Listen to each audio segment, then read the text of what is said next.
Finally guys स्वागत है फिर से हमारी एक और नए वीडियो में। सो गाइज भारत में खतरा पैदा करेगा एलोन मस्क की कंपनी का इंटरनेट। दोस्तों वजह खुलकर के सामने आई है, अभी हाल ही में नया अपडेट आया है। तो दोस्तों ऐसा बताया जा रहा है कि भारत में एलोन मस्क की जो कंपनी का इंटरनेट है वो खतरा पैदा कर सकता है, भारत के लिए खतरा साबित हो सकता है। तो दोस्तों क्या एलोन मस्क ने इस पर जवाब दिया है और कैसा दोस्तों यहाँ पर कैसे आपको इंटरनेट मिलेगा या फिर नहीं मिलेगा, पूरी जानकारी के साथ इस वीडियो को लास्ट तक देखिएगा। और वीडियो पसंद आए तो वीडियो को लाइक कर देना है, आन चैनल पर न्यू सब्सक्राइब करके घंटी को ऊपर प्रेस कर लीजिएगा।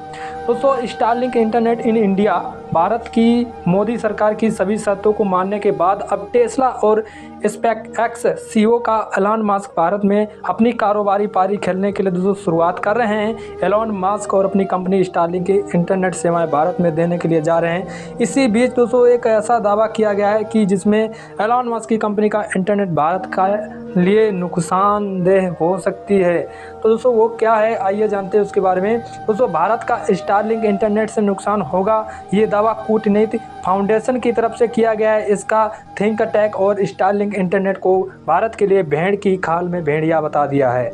इस रिपोर्ट का कहना है कि एलोन मस्क की कंपनी बिना तार टावर के भारतीयों के लिए इंटरनेट देने की बात कर रही है और ये कंपनी सैटेलाइट के जरिए इंटरनेट सेवाएं भी देगी। तो सवाल ये उठता है कि सैटेलाइट का नियंत्रण बाहर के देशों की कंपनियों को कैसे दिया जा सकता है। अगर ये नियंत्रण विदेशी कंपनियों को दिया गया है तो भारत की सुरक्षा को खतरा पैदा हो सकता है। ऐसे में सुरक्षा के मानदंडों का दरकिनार कर कंपनी को इस तरह के इंटरनेट सेवा को प्रदान करने के लिए लाइसेंस देना भविष्य में भारत और भारतीयों के लिए खतरे की घंटी साबित हो सकता है।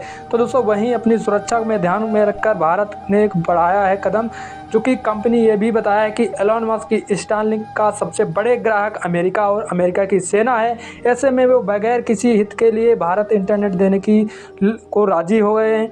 बात यही कही जाती है कि 5 दिन नहीं है कि स्टारलिंक सैटेलाइट के जरिए ही अपनी सेवाएं देती है, जिससे दुनिया भर के देश के सीधे जुड़े ऐसे भारत की सुरक्षात्मक रचना को स्टारलिंक को लाने का ध्यान देना होगा।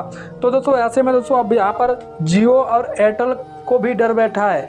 एलोन मस्क को स्टारलिंक सैटेलाइट जैसे भी भारत में आने की खबर तेज हुई, वैसे ही भारत को आने को लेकर रिलायंस और जियो, भारती एयरटेल और वोडाफोन आइडिया समेत तमाम टेलीकॉम कंपनियां जो हैं वो अब उनमें दोस्तों यहाँ पर कंपटीशन तेज हो गया है। जो कुछ दिन पहले इस मुद्दे को लेकर एक मीटिंग हुई थी जिसमें स्थानीय कंपनियों के निष्पक्ष तरीके से काम करने के लिए नीलामी आधारित मॉडल को विकसित करने की बात की थी। और वहीं कंपनियां का कहना है कि अगर वो ऐसा करते हैं तो स्टारलिंक जैसी विदेशी टेलीकॉम कंपनियां का मुकाबला किया जा सकता है। अब दोस्तों स्टारलिंक का क्या जवाब है। भारत की कंपनियों में इस डर को लेकर स्टारलिंक ने तर्क दिया है कि कंपनी का सैटेलाइट और स्थानीय नेटवर्क दोनों ही अलग अलग हैं, इसीलिए स्पेक्ट्रम के लिए प्रशासनिक आवंटन होना चाहिए। ध्यान देने वाली बात यह है कि कुछ दिन पहले इस मुद्दे पर भारत सरकार ने स्पेक्ट्रम के लिए प्रशासनिक आवंटन की भी बात की थी।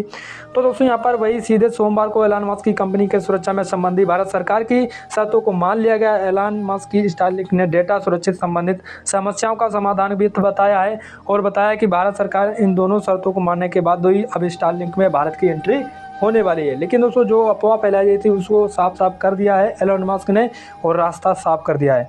वहीं भारतीय दूरसंचार नियामक प्राधिकरण ट्राई स्पेक्ट्रम आवंटन के तरीकों से सैटेलाइट के लिए दोस्तों मूल्य निर्धारण की समीक्षा कर रहे हैं और रिपोर्ट के मुताबिक 15 दिसंबर तक नए नियम बनाए लिए जाएंगे और इससे स्टारलिंक की दूसरी सैटेलाइट इंटरनेट सेवाओं का रास्ता भी साफ हो गया है।